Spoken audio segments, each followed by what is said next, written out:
Hi girls, this is Miss Gasparini with another math video for my lovely mathematicians. Today we're going to talk about tape diagrams again. Tape diagrams are a really useful strategy when you're adding and subtracting because they let you see your parts and your whole. Today we're using tape diagrams to find a missing part. We'll be doing that with addition and subtraction. I liked using word problems yesterday, so we'll do that again too. Here's our first problem. There were 7 balls in the basket. Some more balls were on the floor. There were 11 balls altogether. How many balls were on the floor? So the first step I need to take is underlining what I want to know and what I need to know. So let's start with what I need to know. I see a number here. There were 7 balls in the basket. Some more balls were on the floor. I should underline that too. There were 11 balls altogether, and altogether is a pretty important word. Here's what I want to know, my question. How many balls were on the floor? So what I already know is that I had 7 balls in the basket, and I also know I had 11 balls altogether, and that's important because I know my whole is 11.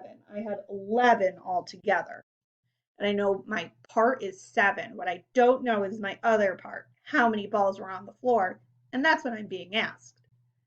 So my number sentence for this was going to be 7 plus equals 11.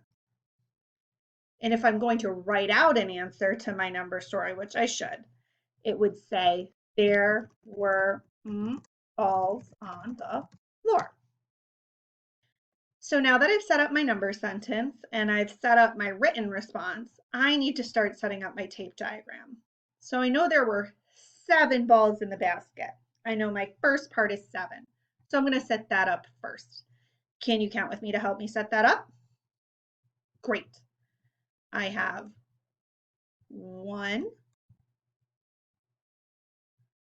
2, 3, 4, 5, 6, 7. I have 7 balls in the basket, and I am going to box that up for my tape diagram. It's not going to be super nice looking, but when you do this, I bet you'll make it look really nice. I'm going to label it. I have 7 balls in the basket. Now I need to finish. I know I had 11 balls altogether. So I'm going to finish getting to 11 from 7. Ready to help me? All right, so I left off at 7. Now I have 8, 9, 10, 11. Okay, and I'm going to box that up too.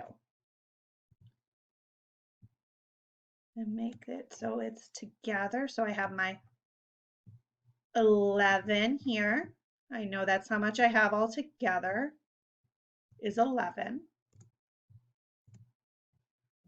What I don't know is how many balls were on the floor. So I'm going to put a question mark here and an F for floor. So I know my whole was 11. I had 11 altogether. And I know I had 7 balls in the basket. What I don't know is how many balls were on the floor. Can you do me a favor and count that part to see how many balls were on the floor?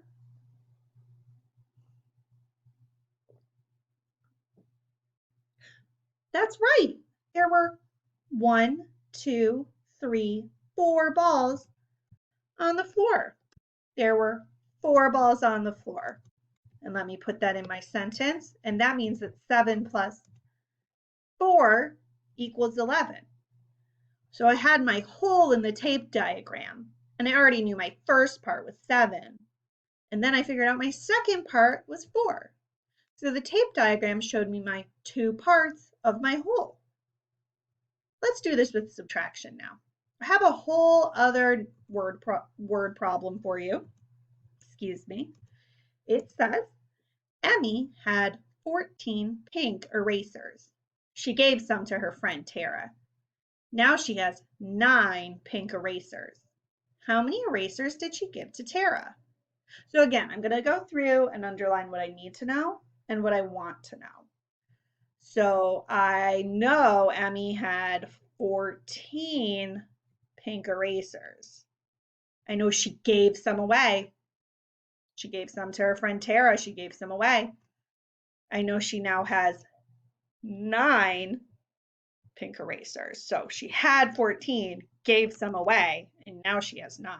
And what I want to know is how many erasers did she give to Tara?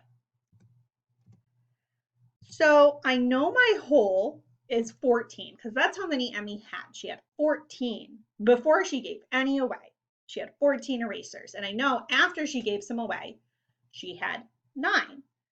So my number sentence is going to be 14 minus equals 9 because I know she started with 14, her whole, and gave some away and then had 9 left.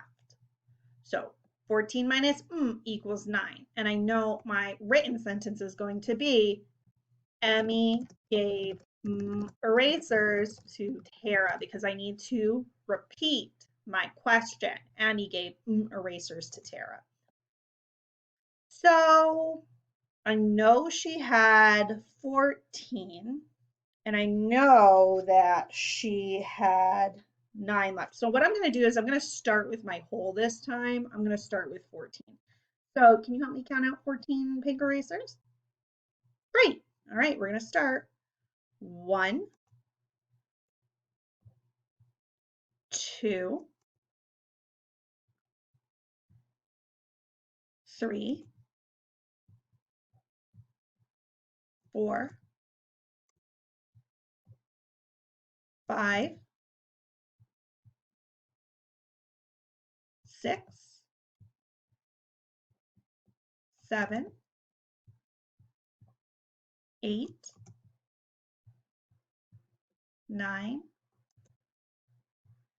10, 11, 12, 13, 14. So she had 14 pink erasers. And what we're going to do is we're going to start by boxing the 9 she had left after she gave some away. So let's count out 9. 1, 2, 3, 4, 5, 6, 7, 8, 9. So here are the 9 she had left. And then we box that up. And then I'm going to box up the amount she gave to Tara, which I haven't counted yet, so I'm not really sure how much there are there, but we'll count them in a moment. So what I know is that there are 14 erasers here that Emmy had. I know she had 9 left after she gave some away. What I don't know is how many she gave to Tara. So what I need you to do is count for me how many she gave to Tara. Can you do that, please? That's right. Emmy gave 1, 2, 3, 4, 5 erasers to Tara. Emmy gave 5 to Tara. Emmy gave 5 away, which means 14 minus, there we go, 5 equals 9. So we had our whole, 14. We boxed up the part we knew, 9, and then we counted the part we had left, which is 5. You guys are doing great. We're going to keep practicing this tomorrow. Keep working hard, and I hope you have a great day. All right, bye-bye.